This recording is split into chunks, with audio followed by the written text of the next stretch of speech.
Very good morning बच्चों, मैं प्रदीप आपका स्वागत करता हूं आपके अपने चैनल प्रदीप फिजिक्स प्लैनेट पे। तो आज हम लोग आ चुके हैं फिर से आपके लिए क्लास 12th के इलेक्ट्रिक चार्ज एंड फील्ड के टॉपिक से लेक्चर को लेकर के। तो आज हम लोग डिस्कस करने जा रहे हैं कुछ इलेक्ट्रिक टॉपिक के बाद, क्योंकि जो लोगों ने कुछ पिछले टॉपिक्स नहीं देखे हैं उसके वीडियोस पहले से इस चैनल पर पड़े हुए हैं, उसको पहले देख लीजिएगा ताकि हम लोग यहाँ से आगे स्टार्ट कर सके। और यहाँ से मतलब जो आज से टॉपिक हम लोग स्टार्ट कर रहे हैं वो चीज़ अब कंटिन्यूअसली चलेगी, सिस्टमैटिक चलेगी। तो इसको फॉलो करते रहना है, पढ़ते रहना है। डाउट्स को अगर क्लियर करना है तो आप कांटेक्ट करेंगे हमसे और जो भी टास्क मिलेंगे उसे आप कंप्लीट करते रहेंगे, राइट। तो आज हम लोग स्टार्ट करने जा रहे हैं इलेक्ट्रिक चार्ज और फील्ड का वेरी नेक्स्ट टॉपिक, और ये टॉपिक है आपका इलेक्ट्रिक डायपोल। Electric dipole. अब सबसे इंपॉर्टेंट बात आती है कि डायपोल मींस व्हाट। इलेक्ट्रिक का मतलब समझ में आता था electric which have positive and negative characteristics. तो हमारे पास ऐसे पार्टिकल्स हो जिसके बाद पॉजिटिव नेगेटिव कैरेक्टरिस्टिक हो, उसको हमने इलेक्ट्रिक में रख दिया, इलेक्ट्रोस्टैटिक प्रॉपर्टी में रख दिया। ये डायपोल मींस व्हाट। पोल पहले डिफाइन करते हैं, पोल मींस व्हाट। तो हमारे पास दो अलग अलग कैटेगरी जब होने लगती है, जब दो एंड्स होने लगते हैं या किसी पर्टिकुलर एंड को हम जब डिफाइन करते हैं तो इसके लिए हमने पोल यूज कर लिया। Dipole means what. तो एक हमें ऐसे सिस्टम की तलाश है, कैसे सिस्टम के बारे में हमें बात करनी है जिसके पास दो पोलों से हम डायपोल कहेंगे। अब यहाँ पे जहन में बात आती है कि डायपोल बने कैसे और डायपोल को डायपोल क्यों कहा जा रहा है। डायपोल का मतलब एक ऐसे सिस्टम के बारे में बात हम करेंगे जिसमें दो ऐसे पोल्स हो जो एक दूसरे के पास रह सके। तो जरा गेस करिए कि ऐसे कौन कौन से इलेक्ट्रोस्टैटिक चार्जेस हैं जो एक दूसरे के पास रह सकते हैं। तो ऑफ कोर्स आपको एक आइडिया तो लग जाएगा कि दो लाइक चार्जेस एक दूसरे के पास कभी नहीं रह सकते। तो एक ऐसे सिस्टम बन सकते हैं जिसमें दो अपोजिट चार्जेस एक दूसरे के पास रहे। अब यहाँ पर एक बात और यहाँ पे निकल के आएगी कि डायपोल क्यों, कैसे सिस्टम को डायपोल कहेंगे। तो दो equal and opposite charges which are separated by small distance which is called electric dipole. मतलब दो इक्वल चार्जेस जो एक दूसरे से काफी छोटे डिस्टेंस पर हो, ऐसे सिस्टम को हमने सपोज कर लिया this is an electric dipole. अब इलेक्ट्रिक डायपोल के बारे में बात करें तो किस तरीके के सिस्टम के बारे में आप बात कर रहे हैं, ये प्रैक्टिकली कहाँ आपने देख रखा है। तो मैं बता दूं कि आपने देख रखा है बहुत अच्छे से, H2 के बारे में बहुत अच्छे से समझते हैं। H2 का मतलब होता है हाइड्रोजन गैस का एक सिंगल सा मॉलिक्यूल, और इस मॉलिक्यूल में ये हाइड्रोजन के दो एलिमेंट पड़े हुए हैं, दो एटम पड़े हुए हैं। अब इन दो एटम के बारे में बात करूं तो इन दोनों के साथ ही ये हाइड्रोजन के एक मॉलिक्यूल फॉर्म हो सकते हैं, बन सकते हैं। अब ये इलेक्ट्रॉन के इसके इलेक्ट्रॉन के साथ शेयर किया होगा, और जब तक ये इसके इलेक्ट्रॉन के साथ शेयर नहीं करेगा तब तक इसके अपडेट कंप्लीट नहीं होंगे, आपको बहुत अच्छे से पता होगा। तो इनके बीच में ये शेयरिंग होती है, राइट, ये शेयरिंग। अब ये जब शेयरिंग करेंगे तो इनके बीच में एक सेपरेशन क्रिएट हो जाता है जिसको आप बॉन्ड लेंथ वगैरह कहते हैं। तो हाइड्रोजन के बीच में ये जो शेयरिंग है, वो शेयरिंग की वजह से ये हाइड्रोजन मॉलिक्यूल बन पाया। हाइड्रोजन गैस का ये मॉलिक्यूल बनने के पीछे हाइड्रोजन गैस के दो एटम की जरूरत होती है, जहां पे एक इलेक्ट्रॉन डोनेट करता है, दूसरे वाले के साथ शेयर करता है, और दूसरा वाला उसके साथ एक्सेप्ट करता है। दैट मींस हम ये कह सकते हैं क्या कि एक पॉजिटिव होता है और एक नेगेटिव होता है, राइट। तो ऐसे सिस्टम जो इक्वल एंड अपोजिट चार्जेस से बनते हैं, इक्वल मतलब मैग्नीट्यूड में सेम हो, और अपोजिट का मतलब कि एक पॉजिटिव हो तो एक नेगेटिव हो, दोनों एक दूसरे से स्मॉल डिस्टेंस पर सेपरेट हो, तब जाकर के एक नया सिस्टम निकल के आता है। इस सिस्टम को मैंने बोल दिया डायपोल, क्योंकि इलेक्ट्रिक चार्जेस से बना है इसलिए इसको इलेक्ट्रिक डायपोल कहना पड़ेगा। तो what is an electric dipole? The electric dipole is the system which have two equal and opposite charges. केवल H2 ही नहीं, जरा सोचिए क्या Cl2 भी बनता है? तो इसका जवाब होगा हाँ, बिल्कुल बन सकता है। कैसे बन सकता है? तो Cl2 में ये सिंगल मॉलिक्यूल है क्लोरीन का। तो सिंगल मॉलिक्यूल क्लोरीन का बनाने के लिए आपको किसकी जरूरत है? क्लोरीन के एक एटम की और साथ में एक और क्लोरीन के एटम की। क्लोरीन के दो एटम लगेंगे। अब इसके पास 2877 इलेक्ट्रॉन्स होते हैं, इसको एक इलेक्ट्रॉन चाहिए ताकि ये अपनी अपडेट को स्टेबल कर सके, कंप्लीट कर सके।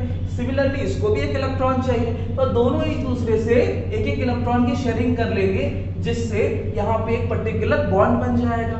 अब इस तरीके से एक ने इसकी जरूरत को पूरा किया, मतलब उसको डोनेट किया और एक ने उसको एक्सेप्ट किया और ये दोनों के बीच में कोवेलेंट बॉन्ड बन जाता है और ये जो सेपरेशन है इसको हम बॉन्ड लेंथ कहते हैं। तो क्लोरीन क्लोरीन एक दूसरे से कुछ डिस्टेंस पर सेपरेट होकर के एक मॉलिक्यूल बना लेते हैं, किसका, क्लोरीन का। क्लोरीन गैस का एक मॉलिक्यूल बना और इसे भी हम एक तरीके से क्या कहेंगे, डाइपोल। केवल इतना ही नहीं, और बताइए क्या O2 भी बना सकता है? बिल्कुल बना सकता है। O2 क्या है? O2 गैस का एक सिंगल सा मॉलिक्यूल है, इसके अंदर भी दो एटम है, राइट, किसके किसके, ऑक्सीजन के। तो ऑक्सीजन के पास फाइनली कितने इलेक्ट्रॉन्स होते हैं? आपको बहुत अच्छे से याद होगा कि इसके पास 16 इलेक्ट्रॉन्स होते हैं, 2 8 6, राइट। तो 6, इसके भी ऑक्टेट कंप्लीट नहीं, इसको 2 इलेक्ट्रॉन शेयरिंग के लिए चाहिए। 2 इलेक्ट्रॉन शेयरिंग के लिए कहां से लेकर के आएगा? तो इसके 2 इलेक्ट्रॉन के साथ शेयर कर लेगा, जिससे यहाँ पे डबल बॉन्ड बन जाता था और इनके बीच में एक सेपरेशन क्रिएट हो जाएगा, जिससे वो शेयरिंग करते हैं, राइट। एक के ऊपर एक तो बनेंगे नहीं, तो इसने 2 इलेक्ट्रॉन की शेयरिंग करी, 2 इलेक्ट्रॉन इसने दे रखा होगा, ऐसे 2 इलेक्ट्रॉन ले रखा होगा, इस तरीके से इसने भी एक डाइपोल बना लिया। तो देख रहे हो ना, यहाँ पे आपके ये सिस्टम बने जा रहा है। इसके अलावा केवल यही नहीं, HCl भी बन सकता है। ऐसा कोई जरूरी नहीं कि सेम एटम के साथ ही डाइपोल बने। HCl जो कि देख सकते हो इसकी साइज अलग अलग है, लेकिन चार्ज का अमाउंट सेम होना चाहिए। तो यहाँ पे प्लस और यहाँ पर माइनस, ये दोनों लोग भी एक एक इलेक्ट्रॉन की शेयरिंग ही कर पा रहे हैं, मतलब एक इलेक्ट्रॉन इसने दिया होगा, एक ने एक्सेप्ट करा होगा, तो ये भी एक इलेक्ट्रिक डाइपोल बना सकता है। ना केवल NaCl भी बना सकता है। NaCl में क्या एक इलेक्ट्रॉन की इसने शेयरिंग करी है क्लोरीन के साथ। सिमिलरली और बताइए H2O भी बना सकता है। H2O में क्या होता है जरा सोचिए, H2O में ऑक्सीजन और हाइड्रोजन, या ऑक्सीजन और हाइड्रोजन दोनों ने पार्टिसिपेट किया है। तो ऑक्सीजन और हाइड्रोजन यहाँ पर मिल करके देखिए, इसने 2 इलेक्ट्रॉन की शेयरिंग करी होगी, किसके किसके साथ, इसके साथ 2 इलेक्ट्रॉनों की शेयरिंग करी होगी। तो एक यहाँ पे डाइपोल बन पा रहा है और एक डाइपोल यहाँ पे बन पा रहा है, मतलब H2O में भी डाइपोल पॉसिबल है। बल्कि हम कह सकते हैं कि H2O has 2 कंसेक्यूटिव डाइपोल्स, यहाँ पे 2 डाइपोल बन रहा है, यहाँ पे एक ही डाइपोल बन रहा है। और बताइए क्या NH3 भी डाइपोल बना सकता है? बिल्कुल बना सकता है, NH3 भी बना सकता है, CH4 भी बना सकता है। NH3 में क्या होगा, क्योंकि N को 3 इलेक्ट्रॉनों की रिक्वायरमेंट थी, तो इसने 3 हाइड्रोजन के साथ शेयरिंग करी, तो 3 यहाँ पे कंसेक्यूटिवली डाइपोल बनेंगे। यहाँ पर इसको 4 इलेक्ट्रॉन की जरूरत थी, इसने 4 हाइड्रोजन के साथ शेयरिंग करी, मतलब एक एक इलेक्ट्रॉनों के साथ शेयरिंग करी, ये 4 डाइपोल बना लेगा। तो कॉन्सेप्ट क्लियर है कि यहाँ पर जो डाइपोल्स है वो एग्जैक्टली कुछ स्पेशल नहीं है, हमारे पास जितने भी मॉलिक्यूल्स है वही लोग डाइपोल बनाते हैं। बस शर्त ये होनी चाहिए कि 2 इक्वल चार्जेस हो और एक दूसरे से सेपरेटेड हो। तो डेफिनेशन क्या निकल के आई, the system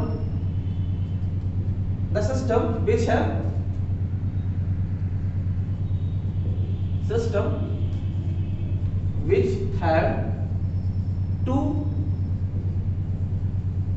equal and opposite charges separated at small distance, separated at small distance, this is called electric dipole. Okay, this is electric dipole. Dipole का मतलब समझ में आ रहा है? जैसे फॉर एग्जांपल कैसे कैसे सिस्टम्स है ये सारे आपके सामने पढ़ रखे हैं। H2 हो गया, Cl2 हो गया, O2, N2, H2O, NaCl, HCl। अब आपको सोचने की जरूरत नहीं है, सभी लोग डाइपोल बना ही लेंगे। तो डाइपोल बनाने के सबके अंदर एबिलिटी है। जैसे हमारे दुनिया में बहुत सारे लोग जिंदा तो हैं, सभी लोग जी रहे हैं, हर आदमी जी रहा है, चाहे वो बड़े से बड़ा हो या छोटे से छोटा हो, सभी लोग जी रहे हैं। लेकिन हाँ, एक बात तो तय है कि सबकी एबिलिटी अलग अलग होती है, सब अलग अलग तरीके से परफॉर्म करते हैं। सब अपने अलग अलग तरीके से परफॉर्म करने का मतलब होता है कि सबके अपने अपने टारगेट हैं, सब अपनी अपनी एबिलिटी से परफॉर्म कर सकते हैं। सिमिलरली यहाँ पर भी जब डाइपोल हमने पढ़ना शुरू किया ना, तो डाइपोल हम क्यों पढ़ते हैं, ये भी तो सबसे पहला सवाल निकल के आता है कि डाइपोल क्यों पढ़े, why we have to study about the dipole. तो सबसे पहला यहाँ पे कि डाइपोल के पास टेंडेंसी तो है, लेकिन कैसी टेंडेंसी, जब हम किसी डाइपोल को इलेक्ट्रिक फील्ड में लेकर के जाते हैं, तो आपको पता था ना, जब चार्ज को लेकर जाते थे वो क्या एक्सपीरियंस करता था, फोर्स ऑब्जर्व करता था ताकि वो फील्ड के डायरेक्शन में मूव करे। सिमिलरली मैं अगर किसी डाइपोल को इलेक्ट्रिक फील्ड में लेकर के जाऊं तो वो इलेक्ट्रिक फील्ड में वो अलाइन होने की कोशिश करता है, मतलब dipole has the tendency to align into the direction of field. बात क्लियर हो रही है कि इसके पास अपनी टेंडेंसी है ताकि वो फील्ड में अलाइन हो जाए, अपने डायरेक्शन में आ जाए और स्टेबल हो जाए, ये इसकी टेंडेंसी है। मतलब dipole has the tendency to align into the field. Okay,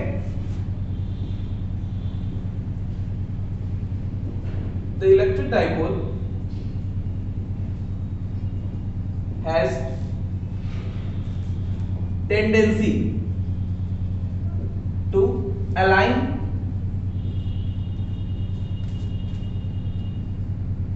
into the electric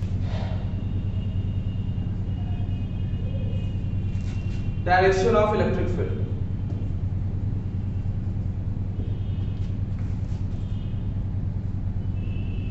electric field ये इसका काम है ताकि जैसे ही हम डाइपोल को रखते हैं तो वो डायरेक्शन में आ जाए। कैसे आएगा आइए थोड़ा सा फोकस करने की कोशिश करते हैं। तो ये लीजिए, पहले हम थोड़ा समझ लेते हैं कि कैसे ये पॉसिबिलिटीज बनेंगी। मेरे पास मान लीजिए कि एक यूनिफॉर्म इलेक्ट्रिक फील्ड, और आपको बहुत अच्छे से मैंने बता रखा था कि uniform electric field means what, both मतलब सब लाइंस एक दूसरे से इक्वली सेपरेटेड हो, मतलब each and every lines are separated equally to each other. तो हमारे पास ये इलेक्ट्रिक फील्ड है। अब इस इलेक्ट्रिक फील्ड में मान लीजिए मैं किसी डाइपोल को सपोज करूं, लीजिए ये एक डाइपोल सपोज कर लेता हूं। तो अगर ये डाइपोल को मैंने ऐसे न रख करके, फिलहाल के लिए स्टार्टिंग में मैंने डाइपोल को ऐसे रखा होगा, तो जब डाइपोल को ऐसे रखते हो ना तो डाइपोल चाहता है कि हम अपने इलेक्ट्रिक फील्ड के डायरेक्शन में आ जाए। तो electric field is directed from positive to negative field, right, positive to negative field. अब डाइपोल को तो आपने रख दिया, डाइपोल का नाम आपने सपोज कर रखा है AB, जहां पे एक तरफ नेगेटिव एक तरफ पॉजिटिव है। बहुत अच्छे से याद होगा आपको कि both have equal charges, right, both have, जैसे कि H2Cl2 वगैरह जो अभी मैंने बताया। तो इलेक्ट्रिक फील्ड यूनिफॉर्म है। अब इस यूनिफॉर्म इलेक्ट्रिक फील्ड में नेगेटिव वाला चार्ज फोर्स ऑब्जर्व करेगा और पॉजिटिव वाला भी फोर्स, तो पॉजिटिव वाला अलाइन होने की कोशिश करेगा, नेगेटिव वाला भी अलाइन होने की कोशिश करेगा। पॉजिटिव वाले का डायरेक्शन उस साइड और नेगेटिव वाले का इस साइड होगा। रीजन क्या है, क्योंकि नेगेटिव वाला पॉजिटिव की ओर और पॉजिटिव वाला नेगेटिव की ओर अलाइन होने की कोशिश करेगा ताकि वो रोटेट होकर के फील्ड के डायरेक्शन में आ जाए। दैट्स व्हाई डाइपोल के पास एक टेंडेंसी है to rotate into the field. अब जरा सोचने की बात यहाँ पे ये होगी कि क्या सारे डाइपोल के अंदर टेंडेंसी सेम होगी, क्या सभी बच्चों में एबिलिटी सेम होती? तो इसका जवाब है नहीं, सब लोग अपने अपनी अलग अलग परफॉर्मेंस देते हैं। इस तरीके से डाइपोल के अंदर टेंडेंसी क्या है, अलाइन होने की। और जो जितना ज्यादा अमाउंट ऑफ चार्ज रखेगा पोल्स पर, मतलब जिन डाइपोल के अमाउंट ऑफ चार्ज की वैल्यू जितनी ज्यादा होगी उनके अंदर अलाइनमेंट होने की टेंडेंसी भी उतनी ज्यादा होगी। That tendency of alignment is called dipole moment. Means what, जैसे ह्यूमंस में हमने बात कर रखी है ना, ह्यूमंस में ह्यूमैनिटी वगैरह होती है, तो बिना ह्यूमैनिटी के भी ह्यूमन एग्जिस्ट तो नहीं करता। तो हर इंसानों में, हर ह्यूमंस में अपनी ह्यूमैनिटी होती है। वैसे ही मैं बात कर सकता हूं कि ह्यूमंस जैसे एक थिंग हो गई और ह्यूमैनिटी एक नेचर, इसी तरीके से यहाँ पे डाइपोल इज द सिस्टम, और अगर मैं बात करूं dipole moment is the ability of dipole.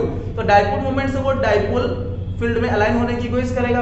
Her dipole का अपना डाइपोल मोमेंट होना ही है, और ये डिपेंड किस पर करेगा, जितना ज्यादा अमाउंट ऑफ चार्ज इसके पोल्स पर होगी उतना ज्यादा टेंडेंसी होगी अलाइन होने की। और ना केवल इतना, इसके अलावा इनके बीच की सेपरेशन, मींस हम कह सकते हैं कि वो बॉन्ड लेंथ जो होता है दोनों चार्ज के बीच में, ये भी मायने रखता है, मतलब ये भी कंसीडर करेंगे हम। तो दो चार्ज यहाँ पे आप देख पा रहे हो, और दोनों के अमाउंट तो सेम होते हैं तो आप कोई भी चार्ज ले सकते हैं, और इनके बीच में सेपरेशन वेरी इंपॉर्टेंट, राइट। तो यहाँ पर ये जो डाइपोल मोमेंट है वो सारे डाइपोल्स में एग्जिस्ट करेगा। तो कैसे डिफाइन करेंगे, each electric dipole has dipole moment, dipole moment which is defined as, कैसे डिफाइन करेंगे, तो ये दोनों चार्ज पर डिपेंड कर रहा है। मतलब दोनों चार्ज का मतलब कि ये वाला चार्ज मैग्नीट्यूड तो सेम ही है, तो आप किसी एक चार्ज की वैल्यू ले सकते हैं, तो चार्ज के अमाउंट पर इनके बीच के सेपरेशन पर defined as the product of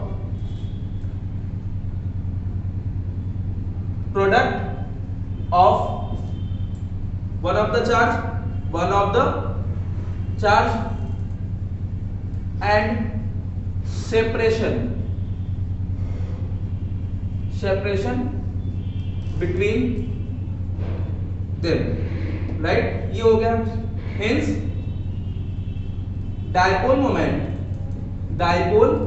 moment small p से रिप्रेजेंट करेंगे इसको, one of the charge means what, क्यों, और इनके बीच की जो सेपरेशन है, ये मान लीजिए ये आपका डायपोल है और ये आपका एक तरफ नेगेटिव एक तरफ पॉजिटिव, इनके बीच की जो सेपरेशन होगी उसको आप सपोज कर सकते हो as a, right, as a। तो what is a is the any separation between the charges, तो ये आपने ले लिया a is the separation between the charge, where a is separation between charges, right. तो कोई भी एक चार्ज ले सकते हो और ये चार्ज की अमाउंट में से कोई भी एक अमाउंट, और ये है आपका एक। अब थोड़ा समझने वाली बात क्या है कि जब डायपोल को आप रखोगे तो डायपोल की टेंडेंसी क्या है, अलाइन होने की। तो डायपोल कब स्टेबल होगा, जब ये ऐसे रहेगा तब ज्यादा स्टेबल होगा। मतलब ये बार बार डायपोल ऐसे रहना चाहता है, कैसे, डायपोल इलेक्ट्रिक फील्ड में रहने की कोशिश करता है। तो एक बात याद रखिए कि नेगेटिव हमेशा इस साइड डायरेक्शन में और पॉजिटिव हमेशा उस डायरेक्शन में अलाइन होने की कोशिश करेगा। इसका मतलब फील्ड का डायरेक्शन होता है पॉजिटिव से नेगेटिव, बट डायपोल कैसे स्टेबल होना चाहता है, नेगेटिव इस डायरेक्शन में पॉजिटिव इस डायरेक्शन में, ताकि वो स्टेबल हो सके। मतलब सारे डायपोल इसी तरह होना चाहे वो बड़ा डायपोल मोमेंट हो चाहे छोटा डायपोल हो, सारे डायपोल ऐसे ही अलाइन होना चाहते हैं। मतलब इसका डायरेक्शन तो फिक्स हो गया, और जिसका डायरेक्शन फिक्स होता है ना उसे हम क्या कहते हैं, this is vector quantity, right. तो याद रखिए इट इज वेक्टर क्वांटिटी, मतलब डायपोल का डायपोल मोमेंट क्या है, एक वेक्टर क्वांटिटी है, राइट। और इसका डायरेक्शन कैसा होगा, its direction along negative to positive charge, negative to positive charge, negative इस साइड पॉजिटिव इस साइड, राइट। तो इस तरीके से डायपोल का ये डायरेक्शन हो गया। इसके बाद इसकी यूनिट बच्चों, यूनिट बड़ा इंपॉर्टेंट है, तो इसकी यूनिट आप निकाल लेंगे। इसकी यूनिट आप जरा बताइए कितना होना चाहिए आपके हिसाब से। तो ये हम यहाँ पे यूनिट इसका लिखने जा रहे हैं। तो यूनिट इसकी होने वाली है, ये है क्या, कूलाम, जो कि चार्ज पर डिपेंड करता है, इसके बीच के सेपरेशन पे भी। तो that means P is equal to coulomb into metre, right. तो this is coulomb into metre, dash metre लिखते हैं हम इसको। और डायमेंशन भी very important, dimension, right. Dimension कैसे निकालेंगे, तो डायमेंशन कूलाम मींस 80 और मीटर फॉर L, तो finally it is LTA, very importantly P is equal to LTA is the dimension, right। तो ये कॉन्सेप्ट केवल समझाने के लिए बनाया गया था। बेसिकली आपको इस डायग्राम को फॉलो करना है, ये समझना है कि डायपोल मोमेंट किस तरीके से अलाइन होगा। तो फाइनली जब आप इसको लिखेंगे तो इसको सिर्फ समझ करके छोड़ देंगे, मेन आपको इस पर फोकस करना है, राइट। तो आइए थोड़ा एग्जांपल देखने की कोशिश करें कि कैसे एग्जांपल्स हमें ट्रीट करने हैं।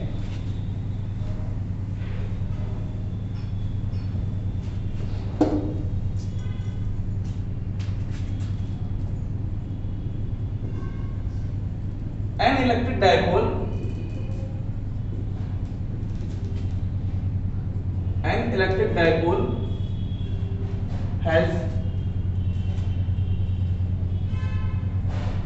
charges on its end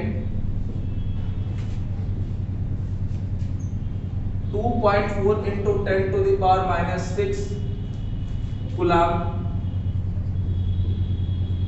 which is separated at 1 millimeter,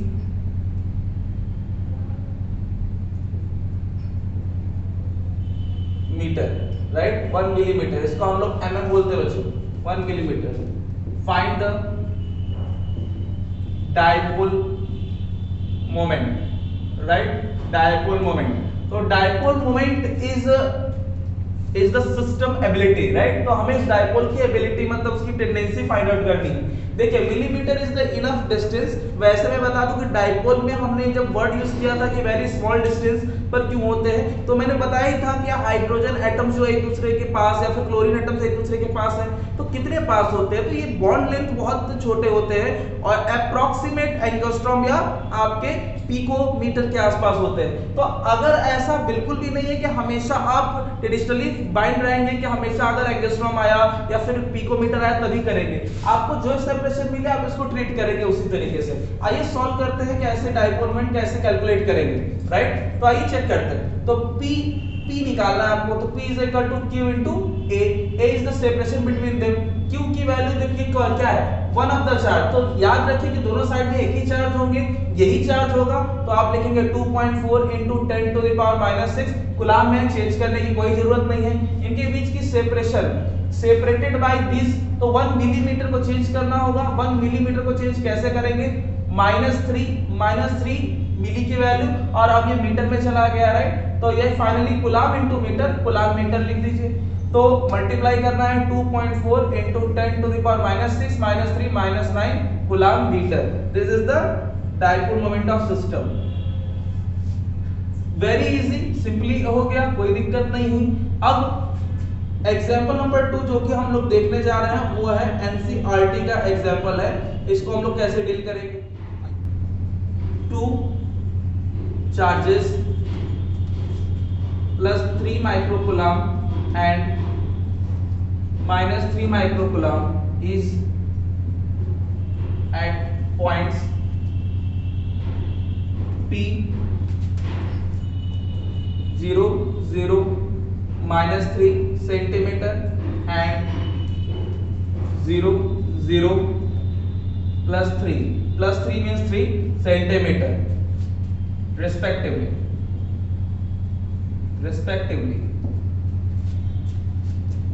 find its dipole moment। चलिए फाइंड इट्स डाइपोल मोमेंट, इसका डाइपोल मोमेंट हम लोग को फाइंड करना है। तो कैसे निकालेंगे, तो देखिए सिंपल कैसे करना है। पहले सॉल्यूशन करने से पहले इसका डायग्राम फेस करेंगे हम लोग। तो डायग्राम कैसे फेस करेंगे, कोऑर्डिनेट एक्सिस बना करके। तो थोड़ा समझने की कोशिश करिएगा। मान लीजिए कि आपका कार्टेशियन कोऑर्डिनेट है x y z, तो यहाँ पर x y z को फोकस करना है। तो x y z में हमें x और y की कोऑर्डिनेट तो मिले नहीं है, केवल z का कोऑर्डिनेट मिला है। तो इसको मैं z मान ले रहा हूँ, ये हमारा z कोऑर्डिनेट है, ये हमारा y कोऑर्डिनेट है और ये हमारा x कोऑर्डिनेट है। हम किसी भी कोऑर्डिनेट में किसी को भी सपोज कर सकते हैं। पहला कोऑर्डिनेट जो है वो 0 0 -3 पर 3 माइक्रोकूलम का, तो 0 0 -3 कहां मिलने वाला है। तो अगर आपने z वाली एक्सिस को इसको सपोज किया है तो इधर नेगेटिव एक्सिस इधर पॉजिटिव एक्सिस, ये आपका ओरिजिन है, राइट। तो नेगेटिव वाले एक्सिस पर कौन है, 0 0 -3 का कोऑर्डिनेट है, और इस वाले पॉइंट पर आपका ये है 3 माइक्रोकूलम प्लस में। सिमिलरली अगर मैं बात करूं उस डायरेक्शन में, मतलब दूसरे डायरेक्शन में 0 0 +3 पर, तो 0 0 +3 का कोऑर्डिनेट कहां मिलेगा, इस डायरेक्शन में मिल सकता है। तो एग्जैक्टली अदर साइड में उतना ही डिस्टेंस में मिलेगा, 0 0 और 3 सेंटीमीटर ऑफ कोर्स। तो ये भी सेंटीमीटर में है। इस साइड में क्या है, तो ये आपका है -3 माइक्रोकूलम।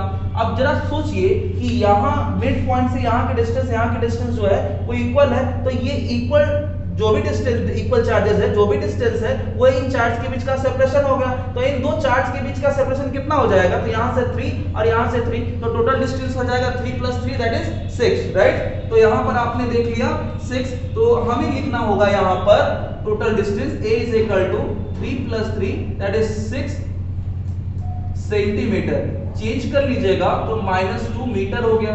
अब चार्ज की वैल्यू रखनी होगी, चार्ज की वैल्यू कोई भी रख सकते हो आप। तो 3 माइक्रोकूलम, माइक्रो को चेंज कर लीजिएगा 10⁻⁻6 कूलम। अब नाउ डाइपोल मोमेंट, तो डाइपोल मोमेंट हमें निकालने के लिए फॉर्मूला लर्न होना चाहिए। तो P = Q × A, तो Q × A, Q की वैल्यू क्या लेंगे, Q की वैल्यू 3 × 10⁻⁻6 into 6 × 10⁻⁻2, राइट। तो मल्टीप्लाई कर लिया 18 × 10⁻8 कूलम मीटर। इसको चाहो तो 1.8 × 10⁻7 कूलम मीटर भी लिख सकते हैं आप। तो इस तरीके से आपका ये एग्जांपल हो गया। आपको एक छोटा सा एग्जांपल हम होमवर्क दे रहे हैं, इसे आप डील करेंगे। if a HCl atom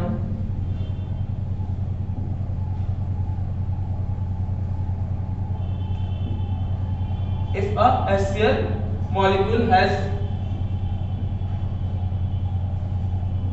atom H and Cl separated at 1.2 angstrom, then find its dipole moment।